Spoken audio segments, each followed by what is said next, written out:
Hiya guys, I'm here doing some literal equations. So we have this problem, 3px is equal to 2q times, in parentheses, r minus 5x.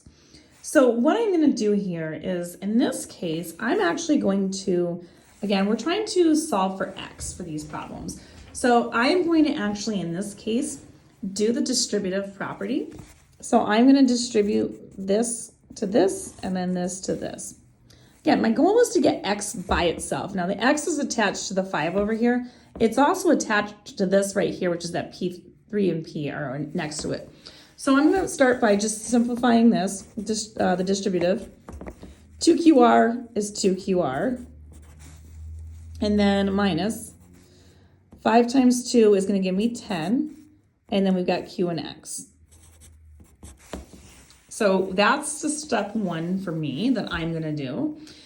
Now I want x by itself. So what I want to do is I have x's over here, but I also have x's over here. So I'm going to actually add 10qx to both sides.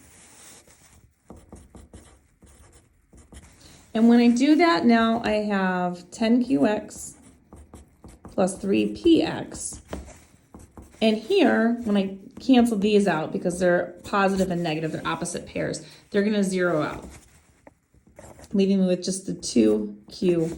All right, so now I want to get x alone, but I've got all this other garbage around here. So what I want to do is I'm going to factor it out this time. So I'm going to take the x, because they both have x's in them. I'm going to take them and I'm going to do the distributive property here. I'm going to kind of pull it out and like undistribute that, if that makes sense.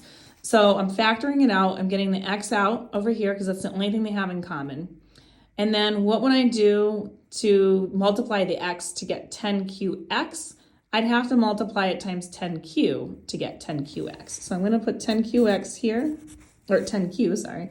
And then we're going to do plus.